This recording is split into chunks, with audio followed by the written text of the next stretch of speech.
আসসালামু আলাইকুম everyone. হাফসাস cooking চ্যানেলের আজকের আয়োজনে আপনাদের জন্য নিয়ে এলাম সবার প্রিয় এবং চিরাচরিত স্বাদের ছোলা ডালের হালুয়া বা বরফি। সবে বরাত হোক বা বিকেলের নাস্তায় এই হালুয়ার স্বাদ কিন্তু অতুলনীয়।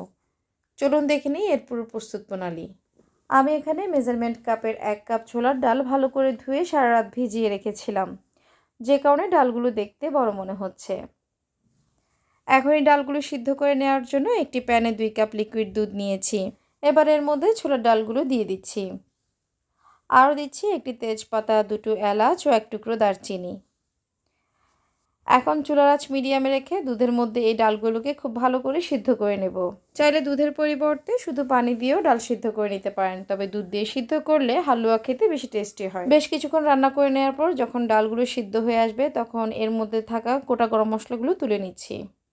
তো দেখতেই পাচ্ছেন ডালগুলো সিদ্ধ হয়ে গেছে। এরকম হালকা ভেজে অবস্থাতেই চুলা থেকে নামিয়ে নেব। এরপর রুম টেম্পারেচারে আসলে ব্লেন্ডারে ব্লেন্ড করে মিহি পেস্ট করে নেব। চুলায় অপর একটি প্যানে দিয়ে দিচ্ছি 1/4 কাপ ঘি। ঘি গরম হলে এর মধ্যে ডালের মিহি পেস্টগুলো দিয়ে দিচ্ছি। এই পর্যায়ে চুলার আঁচ মাঝারি থাকবে এবং অনবরত নাড়তে হবে যেন নিচে লেগে না যায়। টেস্টের ব্যালেন্সের জন্য খুব সামান্য পরিমাণে লবণ দিয়েছিলাম, যার ক্লিপসটা নেওয়া হয়নি। এখন এর মধ্যে চিনি দিয়ে দিব। 1 কাপ ডালের জন্য আমি 1 কাপ চিনি নিয়েছিলাম, সেখান থেকে আধা কাপ দিয়ে দিচ্ছি, বাকি আধা কাপ পরে দিব। তবে যারা মিষ্টি বেশি খেতে পছন্দ করেন তারা চাইলে আরও 1/4 কাপ চিনি অ্যাড করতে পারেন। আমার কাছে ডালের সমপরিমাণ চিনি দিলেই মিষ্টির পরিমাণ পারফেক্ট মনে হয়। এখন এর মধ্যে বাকি আধা কাপ চিনি দিয়ে দিচ্ছি। তো দেখতে পাচ্ছেন চিনি গলে গিয়ে বেশ কিছুটা পানি বের হয়েছে। এখন নেড়েচেড়ে পানিটা শুকিয়ে নিচ্ছি। হালুয়াটিকে এভাবে অনবরত নাড়াচাড়া করে যেতে হবে, কোনোভাবেই নাড়ানো বন্ধ করা যাবে না, তা না হলে প্যানের সাথে লেগে যাবে। তো বেশ কিছুক্ষণ নেড়েচেড়ে কষানোর পর পানি শুকিয়ে হালুয়াটি যখন এভাবে দলা পেকে আসবে তখন এর মধ্যে আরও 1/4 কাপ ঘি দিয়ে দিচ্ছি। এই হালুয়াটি তৈরিতে আমি আধা কাপ ঘি দিয়েছি। আপনারা চাইলে তেল এবং ঘি একসাথে করে আধা কাপ নিতে পারেন, তবে ঘি দিলে হালুয়ার টেস্ট ভালো আসে।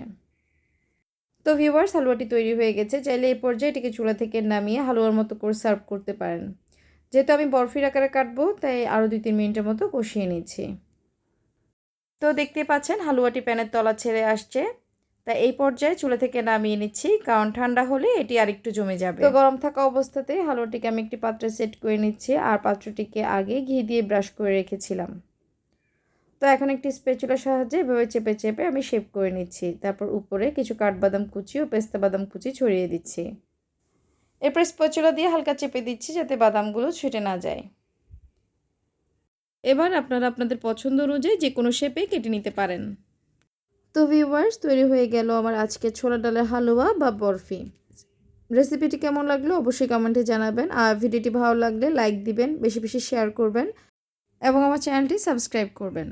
এতক্ষণ আমার সাথে থাকার জন্য আপনাদের সকলকে ধন্যবাদ জানিয়ে আজকের মতো বিদায় নিচ্ছি। আল্লাহ হাফেজ।